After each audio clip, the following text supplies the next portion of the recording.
இதோ உலகவாழ் தமிழ் பேசும் மக்களே, இதோ வந்துட்டேன். வெளிப்படுத்தின சுவிசேஷம் 22ஆம் அதிகாரம் 14ஆம் வசனம் 15ஆம் வசனத்தையும் வாசிப்போம். ஜீவ விருட்சத்தின் மேல் அதிகாரம் உள்ளவர்கள் அதற்கு இங்கே இருக்கு ஹியர். ஜீவ விருட்சத்தின் மேல் அதிகாரம் உள்ளவர்கள் ஆவதற்கும் வாசல்கள் வழியாய் நகரத்திற்குள் பிரவேசிப்பதற்கும், அதாவது நரகத்தை விட்டு ஜீவனுள்ள நகரத்திற்குள் பிரவேசிப்பதற்கும் அவருடைய கற்பனைகளின்படி செய்கிறவர்கள் பாக்கியவான்கள்.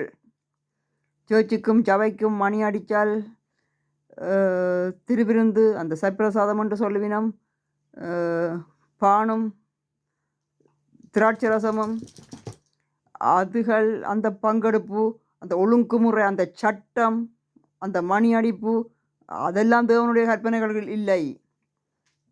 இன்னும் அதிகமாக வாசிக்கிறேன் கேளுங்கள்.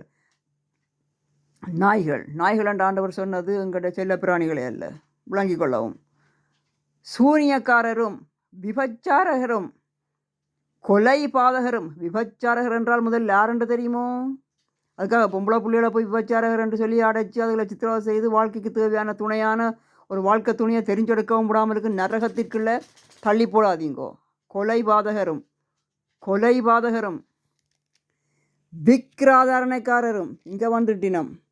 மணி அடிக்கிறவர்களும், பூஜை செய்கிறவர்களும், பலி கொடுக்கிறவர்களும், ஹல்லேலூயா ஸ்தோத்திரம், குறும் தேவதைகள், தீய சக்திகள், உருவத்தில் ஒரு மிருக உருவங்களில் ஒரு பொம்பளை உடுப்பு எல்லாம் கட்டி சாரி நாகபெரிய எல்லாம் போட்டு அதெல்லாம் பெரிய தெய்வங்களாக்கி, இந்த மனித உருவத்தில் மிருகத்தலை வந்தாலே சாத்தான் வந்து விட்டது. அந்த எப்ஸ்டைன் ஜெஃப்ரி என்று கேள்விப்பட்டிருப்பீங்கள். அந்த பயங்கரமான அரக்கன் அதே வழிபாடு தான் செய்கிறான்.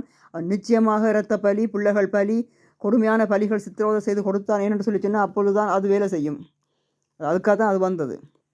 அது தேவதூதர்களாலேயோ தேவ சமாதானத்தின் சபையாலேயோ தேவ பிள்ளைகளால் கொண்டு வரப்பட்டதல்ல. தேவதூதர் தளபதி விடுதலைக்கென்று சிந்திய திருரத்தத்தினால் இன்றே கழுவுப்படாவிட்டால், இப்பவே கழுவுப்படாவிட்டால், அவ்வளவுதான் சூழ்ந்திருக்கும் மயம். நான் தமிழை விரும்புகிறவள், நான் தமிழ் ஏசப்போட நான் தமிழில் தான் உறவாடி கொண்டிருக்கிறேன். அதிகமாக பேசுவேன், அவருடன் தான் எல்லாம் கதைச்சி நடவடிக்கைகளை பற்றி பேசிக்கொண்டிருப்பேன்.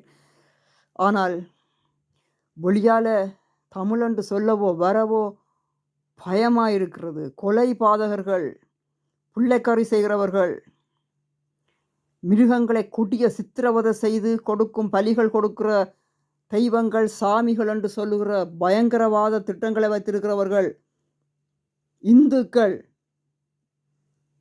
இந்துக்கள்.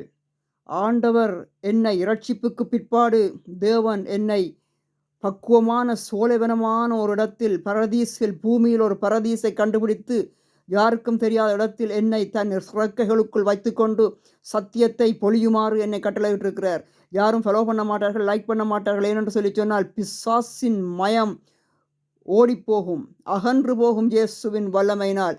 அவர்களுக்காக முழங்காலில் நின்று ஜெபிக்கிறேன், அழுகிறேன். அவர்கள் மனம் திரும்ப வேண்டும். ஒருவன் இந்த கூட்டத்திலிருந்து மனம் திரும்பி வெளியே வந்தால் தேவ தூதர்கள் பரலோக ராட்சியத்தை கட்டுவார்கள் தெரியுமா? இன்றே மனம் திரும்புங்கள், இப்போவே மனம் திரும்புங்கள். இது கஷ்டம் இல்லை. இந்த புத்தகத்தை வாங்கி கர்த்தருடைய ஆவியோடு படியுங்கள். எந்த சர்ச் என்று சொல்கிற வார்த்தை வேதத்திற்கு எதிர்ப்பான வார்த்தை. பாஸ்டர்ஸ் என்று சொல்கிற வார்த்தை வேதத்திற்கு எதிர்ப்பான வார்த்தை. மத்தேயு 23ஆம் அதிகாரம் 6ஆம் வசனம் தொடக்கம் 16ஆம் வசனம் வரைக்கும் வாசிக்கவும்.